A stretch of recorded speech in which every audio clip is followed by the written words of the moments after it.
Assalamualaikum warahmatullahi wabarakatuh. Hai sobat horor, kali ini aku bakal bawain cerita dari KL Kemala yang berjudul Arwah yang Patah Hati. Nggak usah basa-basi lagi, langsung aja kita mulai. Arwah yang Patah Hati, sebuah cerita dari KL Kemala.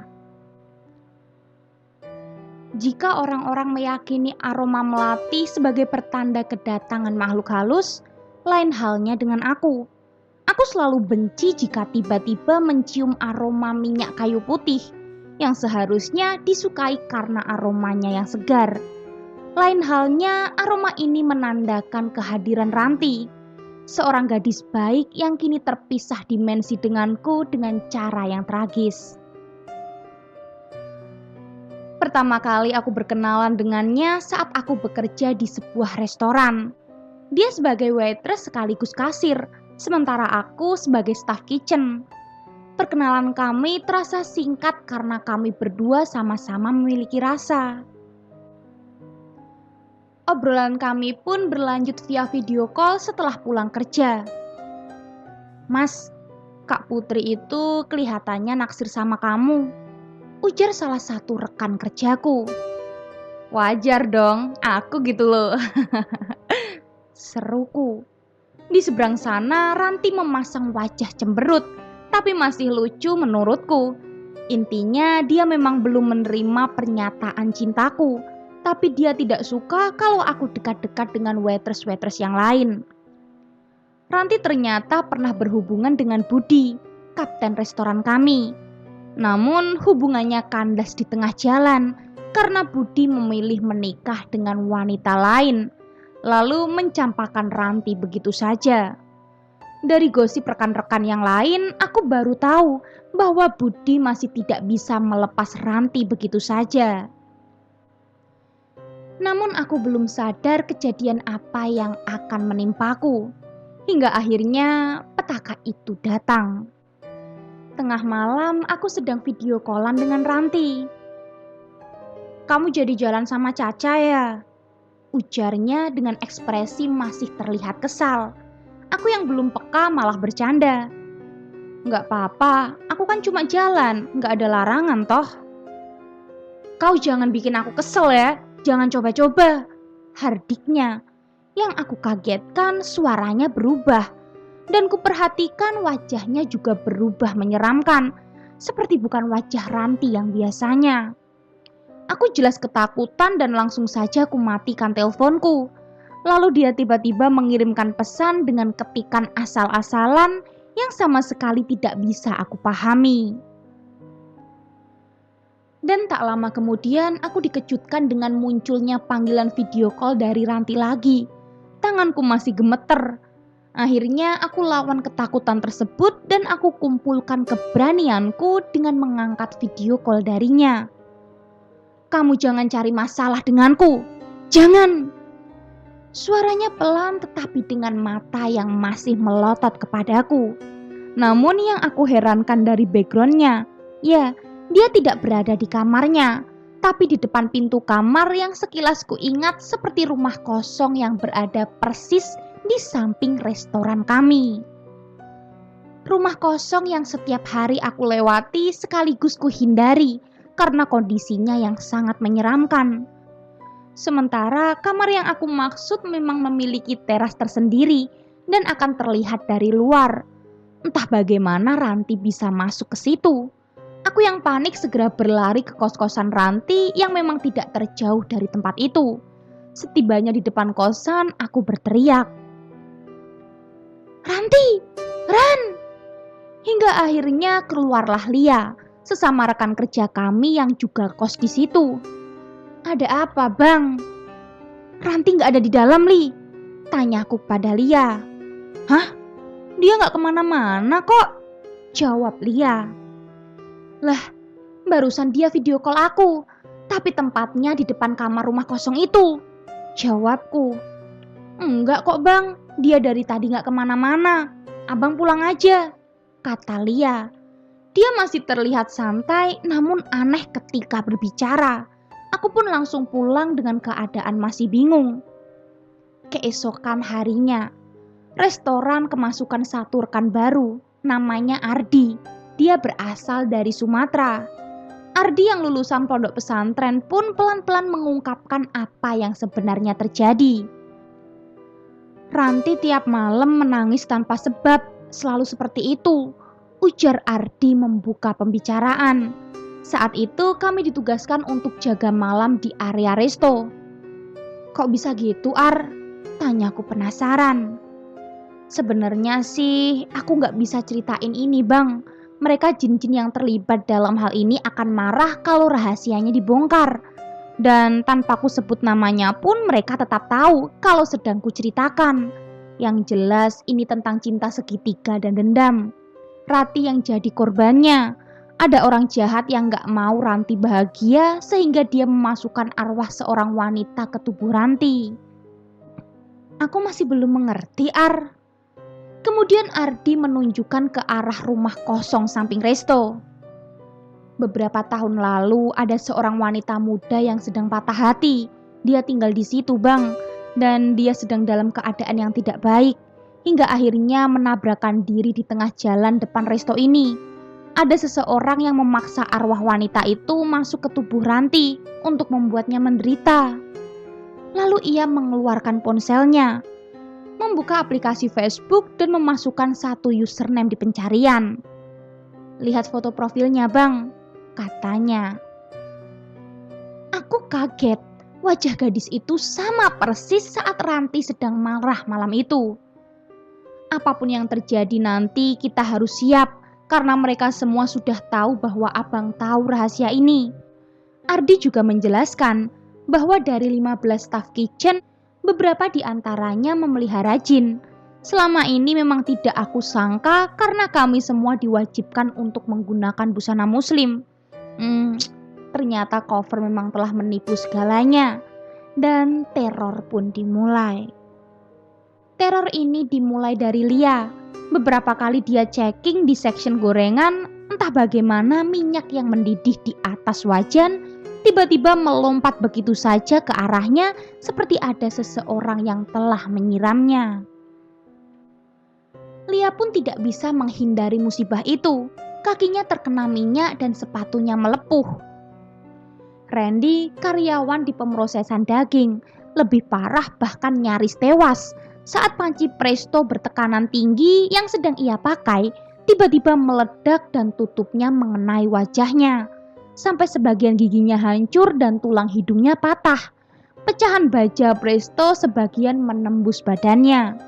Saat kejadian itu, aku yang berusaha menolongnya dengan tubuhnya yang masih tegang dan gemetar. Lalu ia menunjuk-nunjuk ke sudut dapur.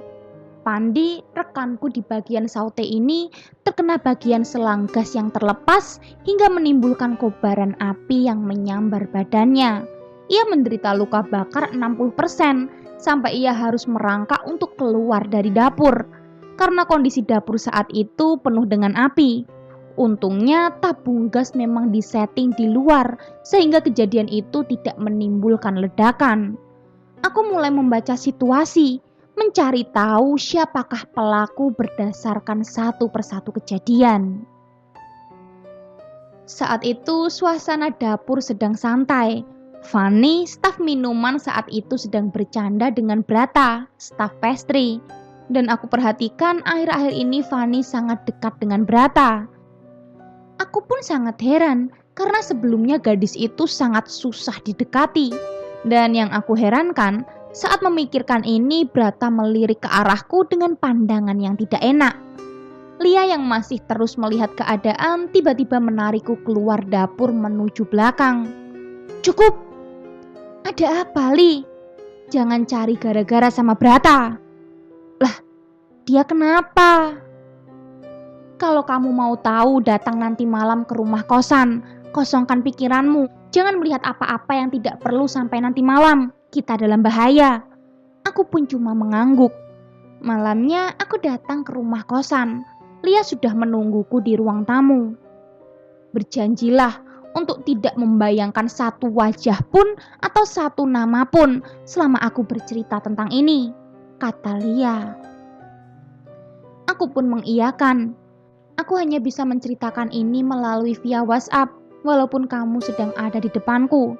Mereka sedang mendengarkan kita, dan apapun yang aku sampaikan segera hapus jika kamu sudah membaca satu persatu kalimat. Lia pun memulai mengetik WhatsApp untukku. Benar, waktu kau datang kemarin malam, sebenarnya Ranti belum balik ke kosan. Aku juga nggak tahu dia di mana, dan nggak tahu juga waktu dia keluar. Justru aku baru tahu waktu kamu datang ke sini, dan kamu bilang dia sedang berada di rumah kosong itu. Habis kamu pulang, aku langsung ke rumah itu. Ya, memang dia ada di dalam, dengan keadaan pingsan. Dan emang sengaja nggak aku kabarin siapapun tentang masalah ini. Kisah ini berawal dari cinta segitiga. Aktor utamanya Brata. Dia sempat berhubungan serius dengan gadis itu, namun orang tuanya menolak lamaran Brata. Brata pun marah besar, termasuk jin yang dia pelihara. Kalau kau sempat melihat bayangan hitam tadi pagi di musola, itu adalah jinnya. Jin itu ingin menyerangmu, namun keburu ditarik oleh Ardi, anak baru itu. Akhirnya Brata melampiaskan dendamnya dengan memacari satu persatu karyawan sini. Fani, Isma, bahkan kepala cabang kita, Mbak Retno. Seolah mudah bagi dia untuk meyakinkan mereka semua.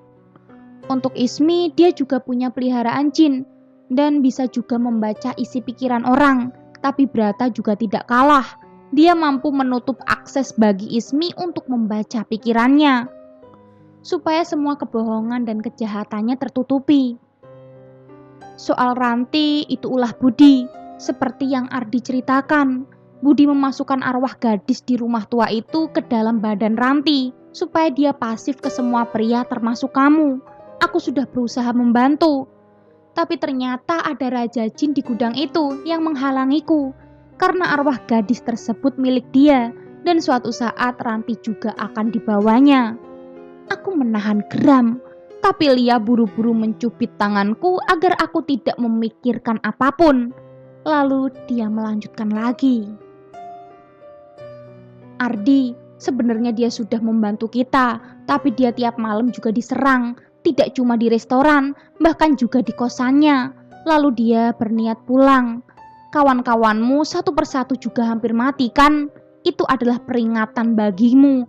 Jangan campuri urusan mereka, biar aku yang bawa Ranti berobat keluar kota, di seberang laut. Sementara teror itu terus berlanjut. Kitchen dan ruang tamu restoran hanya dipisahkan oleh meja stainless panjang yang tingginya 1 meter. Dan 50 cm dari permukaan meja ditutupi oleh blok. Jadi kita tidak akan tahu siapa-siapa waiters yang sedang berdiri menunggu orderan disiapkan. Kecuali saat mereka menggunakan tag nama. Ini siapa sih bro yang di depan sini? Tanyaku pada rekanku saat ada satu waitress yang sedang berdiri di seberang kami. Dewi ya, badannya kecil. Aku tebak Anggi. Ayo, siapa yang... Dan belum selesai aku bicara, waitress di depanku tadi membungkukkan badannya. Kepalanya menoleh tepat di depanku dengan ekspresi melotot. Ya, itu Ranti. Itu bukan dia. Dia tidak pernah lagi mau diajak sholat di musola. Hanya sendirian menunggu di luar ketika kami semua sedang sholat. Kadang jika selesai shift malam, dia pun menunggu kami untuk sholat isya sambil menunjuk-nunjuk ke arah rumah kosong. Nggak sholat Ran? Tanyaku seraya mengambil botol minyak kayu putih kecil yang selalu ia bawa. Enggak, panas. Kan kipasnya nyala, ucapku. Nggak mau, ntar aku sholat di kosan aja. Matanya tetap mengarah ke arah rumah kosong itu. Aku tahu itu bukan dia, karena sudah terlihat jelas pada garis wajahnya. Sementara dari kejauhan, Ardi terus-terusan melihat kita dan kadang melirik ke arah gudang tua. Aku paham dia sedang diserang, dan terlihat sesekali dia terseret ke belakang sambil terbatuk-batuk. Aku minta maaf kalau sudah menyakiti hatimu, tapi jangan siksa anak ini. Aku tahu kamu siapa. Dia langsung melotot dan tangannya berusaha mencakar lenganku. Diam kamu, akan kubawa anak ini. Kalian selalu membuatnya menangis, apalagi kamu. Dan tiba-tiba ia berlari ke dalam resto yang belum dikunci. Sebagian temanku yang baru selesai sholat panik dan langsung mengejarnya ke dalam. Lampu yang sudah dimatikan membuat kami menabrak meja-meja dan segalanya. Dengan penerangan seadanya, aku berusaha mencari keberadaan Ranti. Sampai akhirnya aku tiba di tempat pemrosesan daging yang memang terpisah dari kitchen. Ranti sedang di sudut sambil tangannya menjulur-julur ke atas ke arah lubang angin plafon. Mati, mati, dia ingin mati. Dia terus meronta saat dua rekanku berusaha menyadarkannya. Dengan sedikit perlawanan, akhirnya Ranti sadar dan pingsan. Sepertinya aku harus membawa dia secepatnya. Besok siang mungkin kami berangkat, gumam Lia. Tapi belum selesai aku melanjutkan bicara, Lia pun langsung memotong pembicaraanku. Nyawanya terancam, Zal. Aku juga harus mengejar malam. Susah kalau di tengah jalan dia kayak gini. Ya sudah, kalau itu memang yang terbaik. Aku pun keluar mencari Ardi. Dia terduduk di luar resto sesekali meludah. Ya, yang ia keluarkan adalah darah. Kamu kenapa, Ar? Nggak kuat lagi aku, Bang. Lama-lama di sini aku bisa tewas juga. Sesekali dia meringis menahan sakit di dadanya. Jin yang di gudang kosong itu sudah mengikat gadis itu. Sementara Ranti susah dilepaskan dari dia karena mereka terikat perasaan yang sama.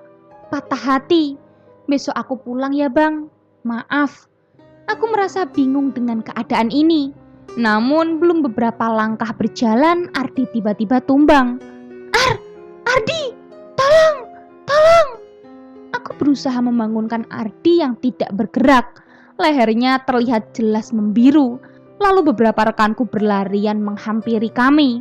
Salah satunya langsung menggotong Ardi ke mobil untuk segera dibawa ke rumah sakit terdekat. Kami semua masih bertahan di area resto.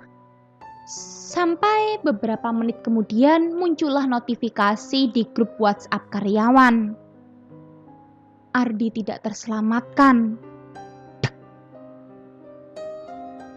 Gimana keadaannya, Ran? Aku menarik kursi di dekat tempat tidur Ranti. Dia tersenyum kecil tapi tidak banyak bergerak di atas tempat tidurnya. Udah mendingan, Bang. Keadaan Ardi gimana?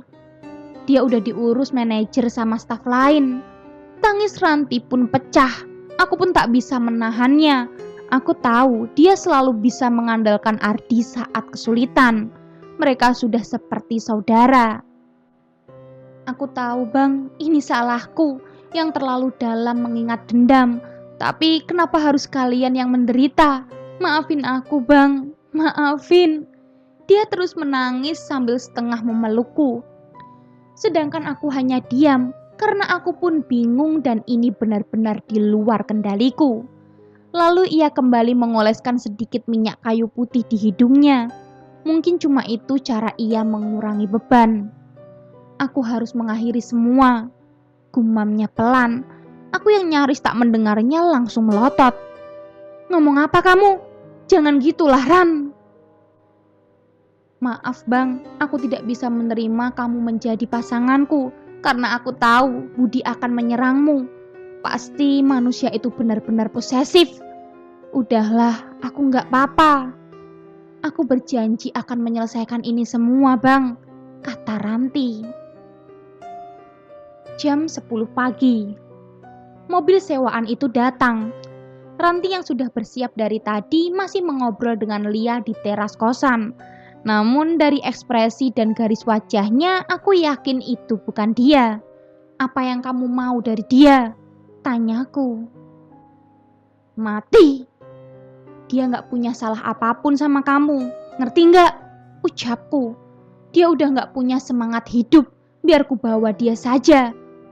Ucap makhluk yang ada di dalam tubuh Ranti. Mau bawa dia, hah? Lalu Lia menekan ibu jari Ranti sekeras-kerasnya. Dia menjerit sangat keras sampai membuat penasaran para tetangga. Bang, bantuin bawa Ranti ke dalam mobil. Lalu aku bergegas memapah Ranti yang masih kesakitan ke dalam mobil.